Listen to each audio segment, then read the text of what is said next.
Hi there, students. I'm XS. That's little x, little s, which stands for extra sweet, because that's what I am. I'm a puppy-sensei, and I make Japanese content to help you level up your abilities. As promised, this week we're going to learn the Masenka form. Before we get into the gritty details on this form, let's look at how we make it. It's very easy. Alright, here's an example sentence. 映画館へ行きませんか? Alright, so we're forming that Masenka conjugation, and it's very easy. Let's track it carefully, and we're going to start with the base verb iku. That's the verb that we see in this example sentence. So we've got iku.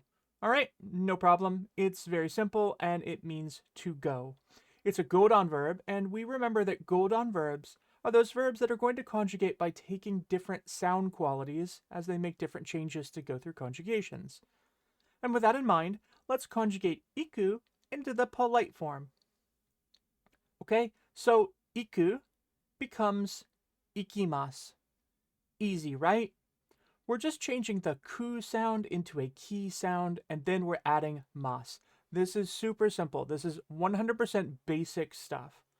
But now, let's take the ikimasu form, and we're going to make it into a negative polite form, because that's also not so difficult. Alright, so we started with iku, and then we went to ikimasu, and then we created ikimasen, which is the polite negative, right? So we've created the negative version of to go, which means something like to not go. No problem. Easy peasy, right? And we know that all godon verbs are going to follow similar rules just like this as well, right? Now, we'll talk in a moment about the other types of verbs, the ichidan verbs and the irregular verbs. But before we do that, let's create that masenka form, okay? All right, so get ready. We're going to create the masenka form. We started with iku, and then we went to ikimasu, and then we went to ikimasen, and finally we end up with ikimasenka. That wasn't so tough, was it? Sarcasm. All we've done here is add ka to the end of ikimasen. I'm belaboring the point a little bit, but really to create that masenka form, we just add ka to the end of the masen form. Yeah? But what does this actually mean? We know that adding ka to the end of a sentence turns that sentence into a question. And our verb here is ikimasen, which means to not go. So let's look again at our original sentence. 映画館へ行きませんか? I've given you a pretty good definition for this sentence already, but why does it mean, would you like to go to the movie theater? I think the easiest way to understand it would be to compare it to the English phrase, why don't we go to the movie theater? Because it's a question in the negative, right? So we could translate it as, shouldn't we go to the movies? Something like that, right? Now, likewise, the ichidan and irregular verb styles are going to be equally as easy to create, aren't they? Right? Because so long as you know how to make the mas form of any verb, then you can very simply make the masen form and then add ka. Boom, we're done, right? So any mas verb form can just very, very easily become the masenka verb form, right? So here's another example. This is an ichidan verb, right? 10時に起きます. I wake up at 10. 10時に起きますね. Okiru is an ichidan verb, and it becomes okimasu in the polite form, and therefore we can create a sentence with that masenka form, and that would be 10時に起きませんか? Shan't we wake up at 10? Something like that, right? So 10時に起きませんか? Right? Easy.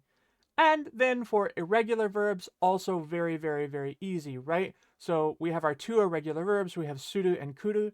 Suru becomes shimasu in the polite form, and shimasenka in the masenka form, in that suggestion form, right? And then kuru is going to become kimasu, and kimasenka in that suggestion form. All this is very easy.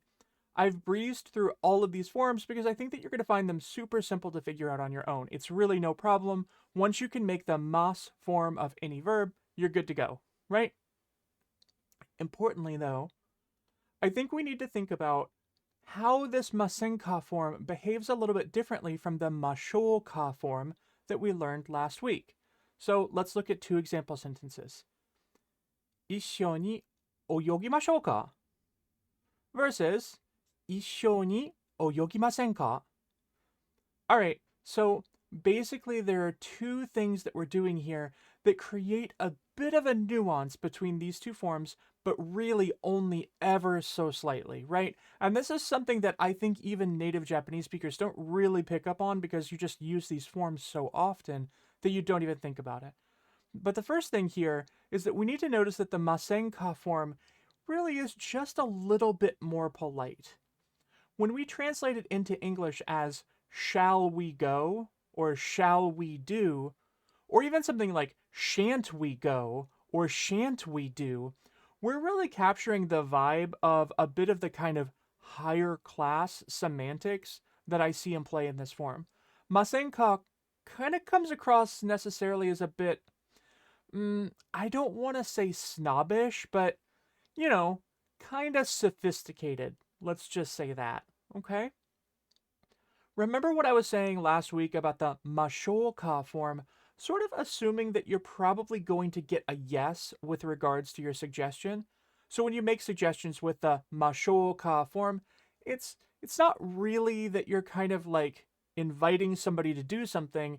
It's more like, hey, let's do this thing. I know that we're going to be in the same place at the same time and it's all going to work out, so let's just make it happen, right? So there's not a whole lot of room for disagreement with the mashoka form. That's simply not present at all in the masenka form. It's formal and polite, and it assumes nothing. So you really employ it less as a way to make a suggestion and more as a way to ask whether or not a certain course of action would be okay at all. Speaking of which, 金曜日はバレンタインスペシャルをしませんか? Should we do a Valentine special on Friday? I think we should. Also, I guess it doesn't make sense to use Masenka here because you don't have a choice in the matter. I'm doing it whether you want to or not. Anyway, I'll see you then. また来週!